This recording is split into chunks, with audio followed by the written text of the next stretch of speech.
Hey everybody, welcome to Lunch with California Common Cause, our weekly opportunity to chat with our members and others interested in building a better and more inclusive California democracy. I'm Jonathan Mehta Stein, the Executive Director at California Common Cause. We're almost exactly 2 months from Election Day. I'm sure that you're feeling that pre-election anxiety. It feels like all of 2020 has been consumed by this election. I'm sure you're overloaded with election news, a lot of which is about voter suppression. It just feels like a constant drumbeat of difficult to absorb news about the state of our democracy. Today, I want to use Lunch with California Common Cause to bring some sunshine. We're going to chat with our summer interns. This is the last week of the summer internship, and so we're going to bring them on to talk about their experience and to talk about how to better engage youth in our democracy. They're delightful, and I think you're going to really enjoy this. We have our fall interns lined up, but if anyone is interested in interning with us for the spring of 2021, please apply. You can assume that everything will be fully remote, so you can intern with us as a college student from anywhere in California. Go to commoncause.org/California. That's our homepage, commoncause.org/page/student-internships. Alternatively, you can just go to commoncause.org/California and you can navigate your way to our student opportunities page. Okay, before we bring on our 3 interns, I want to give a quick update on our work on elections. Everything right now is about finding voting sites and finding poll workers. So it's a difficult year for elections offices. A lot of locations that would previously serve as voting sites are afraid of bringing a large volume of strangers into their facilities on election day, and as a result, they're not making themselves available. Similarly, poll workers, people who have been longtime poll workers, are afraid of interacting with a large number of their community members and voters on election day, and so they're not making themselves available as poll workers. So, if you know of a venue that is anywhere between 1,000 to 3,000 square feet, is ADA accessible, and is available for a 4-day voting period, most likely, you should contact your county elections office. That's a really unusual ask in an election year. Typically, we're saying, hey, listen, let's get out the vote. Let's talk to voters about how important democracy is. Let's make sure that everybody's educated on the ballot propositions and the candidate races. In 2020, we have a weird upside down set of asks for folks who want to get engaged in their democracy.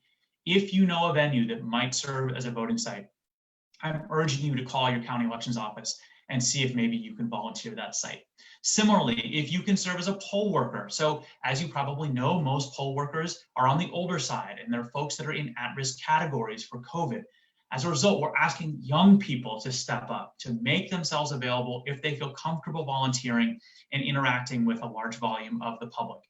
All polling sites will be fully clean. They will have PPE, they will have masks, they will have gloves, they will have hand sanitizer. California is working to make it as safe as possible. Of course, we can't make it completely 100% airtight and completely safe, but we're trying in this state. Elections officials and advocates both are working to make working as a poll worker as safe as possible. So if you're a young person or if you're on the younger side and you have the willingness and the ability to serve as a poll worker, please go call your elections office and volunteer. And specifically, if you have language skills, if you speak languages other than English, is a huge help. Okay, on redistricting, the full Citizens Redistricting Commission, the statewide Citizens Redistricting Commission, is meeting for the first time. They started last week, they're continuing this week. This meeting just involves a lot of training and housekeeping. When it comes time for the public to actually come forward and give input on what congressional, state Senate, and state assembly maps should look like, we will be all over it and we'll be publicizing it constantly. Right now, they're just getting started. Local redistricting is happening. So LA County is building an independent redistricting commission. It has just extended its deadline for applications to that commission. If you live in LA County, you have until next Tuesday to apply. You can go to my Twitter account or to Common Cause's Twitter account to get more information. But it's a really important opportunity to get involved in shaping democracy in your county for years to come, for a decade to come. There are upcoming independent redistricting commissions in Berkeley and in Roseville. So two cities that are on the smaller side are also going to be opening up application periods for their independent redistricting commissions.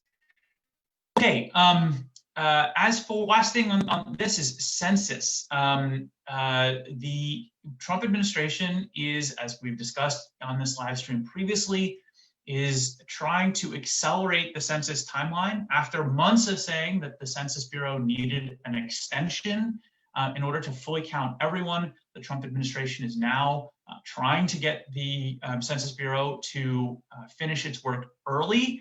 And we think that's because that puts the data out earlier and Trump can distribute redistricting data to the states before he leaves office, if he is to leave office.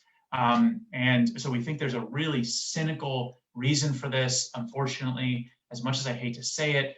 But what that means is that we need as many people to be counted before September 30th as is possible. So if you are in the community and you know anyone who is still uncounted in the census, or you think might be uncounted in the census, have a census conversation and ask people if they've answered the census. The census website is easy to find online, and it has to be in.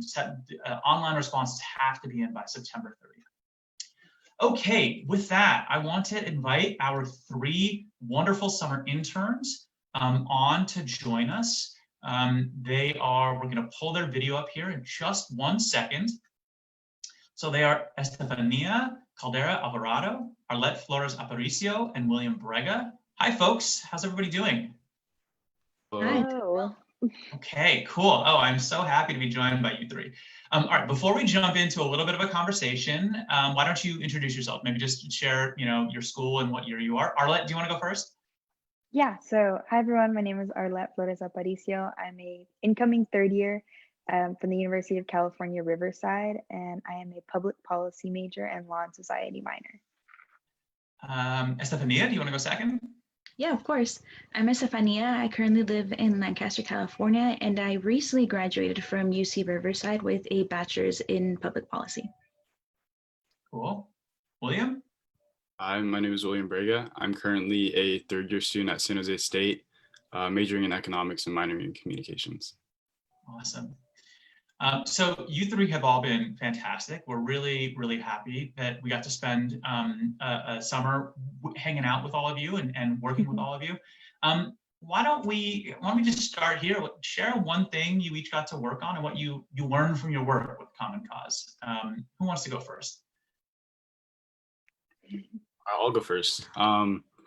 I was brought on to help with the SOAR training, which is the Student Organizing and Activist Retreat. Unfortunately, it had to be all online this year. We couldn't do the normal going to college campus and doing it there.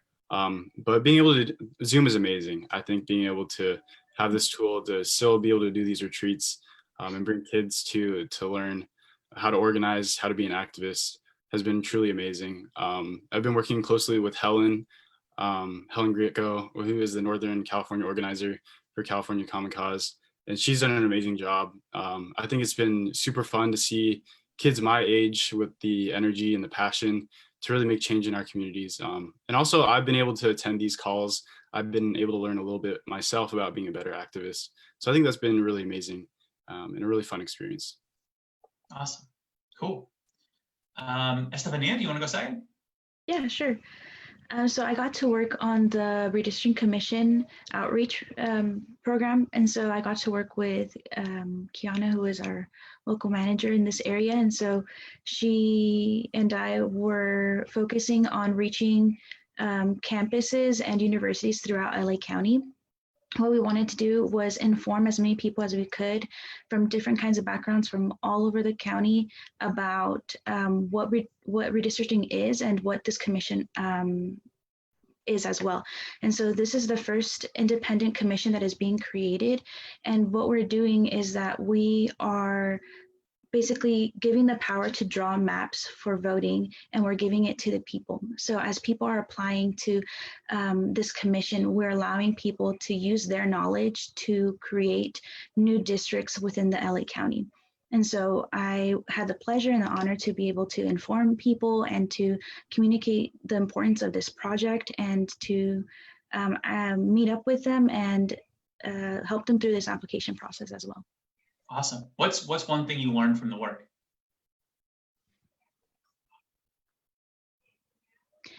I think I took away the importance of diversity. I think within LA County specifically, we are geologically diverse.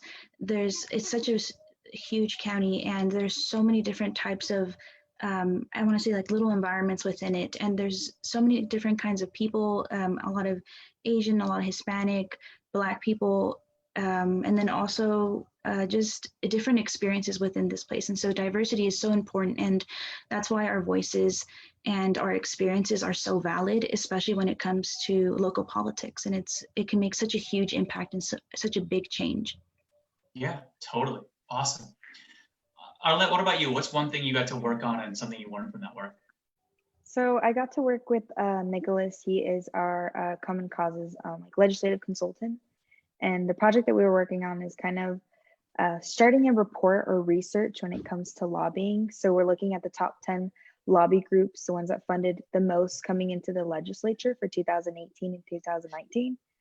So I got to create really large spreadsheets on how much money is going into the legislature. So within those two spreadsheets, I'm also looking at bill analysis. So depending on their opposition or support for specific bills, and how much money, if there's even any funding, depending on those bills. So these spreadsheets are about 100, more than like 200 rows long. But it's just so fascinating to see that looking on legislative info, which is a tool, a database that California uses for, the public to view bills and laws.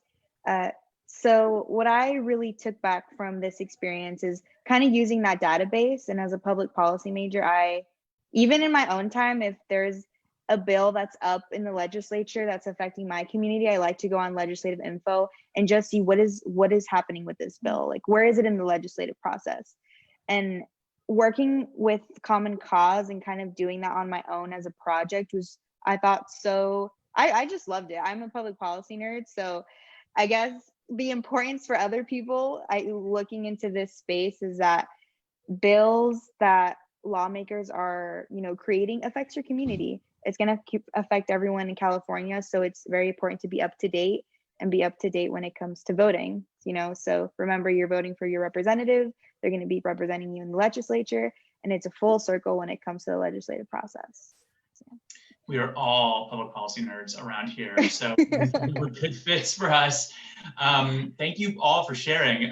So here's a big question. How do you think you can apply what you've learned this summer working in California Common Cause to the world, right? Either when working and talking with your families and your communities, with your friends, or in your careers as they move forward? I'll go first again. I think before this internship with Common Cause, I didn't know too much about politics. I knew a little bit about my local politics here where I live in the Bay Area, but just this experience has been so educational for me.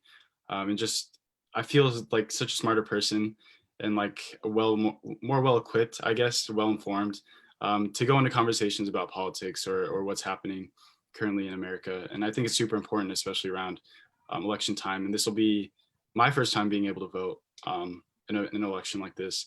So just being able to, in regular conversation, not only keep up, but, stand my ground for what I believe in and bring some important information.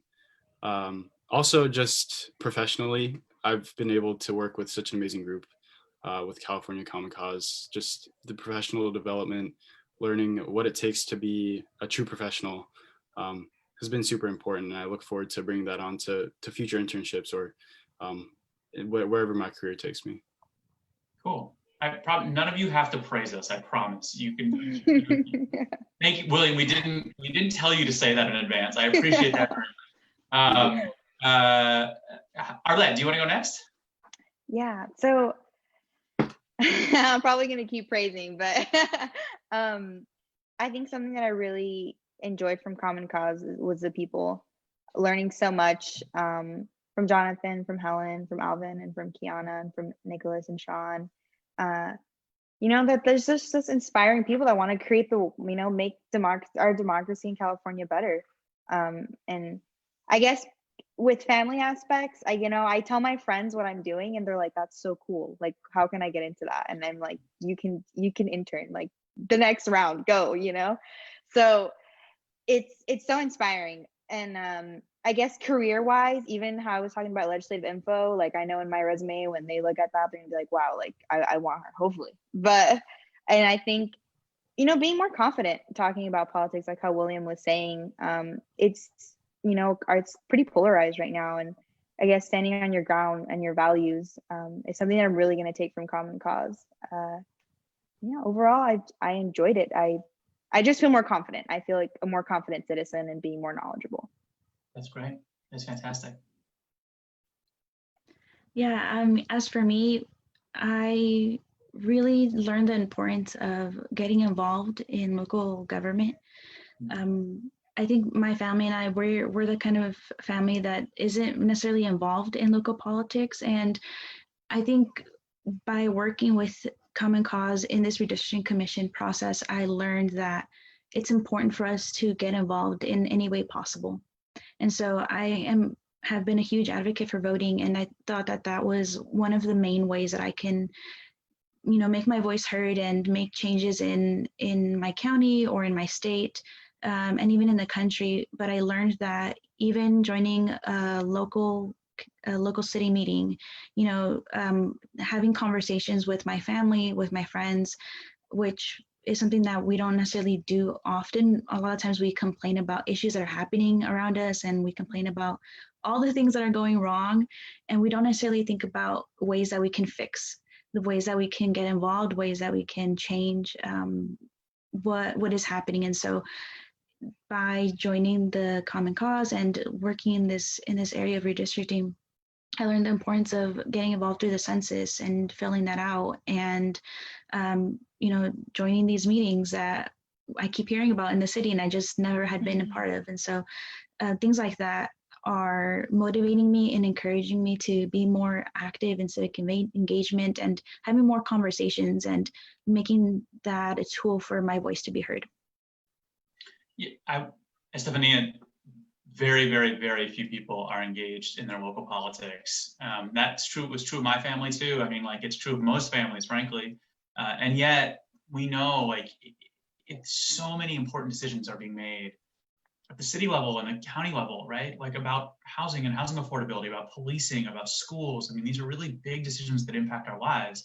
And they're not being made by the president. They're not being made by the states, the senator who represents California in Congress. They're not even being made by the governor in some instances. They're often being made by people who are super, super close to you at the local level.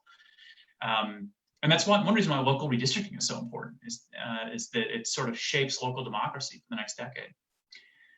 Okay, so big election coming up, folks. And we know in California, and I think around the rest of the country too, voter turnout rates for young voters, and by young voters, I mean voters 18 to 24, are super, super low. Old voters in California are sometimes voting at 3 times the rate of younger voters in California, which means that essentially in our state, the old are making decisions for the young, right? Despite the fact that it's your future. So what are your ideas for how to better engage young voters in our democracy and get them voting? Estefania, why don't you start? Yeah, I think social media has been such an easy way to get information, and sometimes it's not accurate information, but it's a platform that makes information accessible.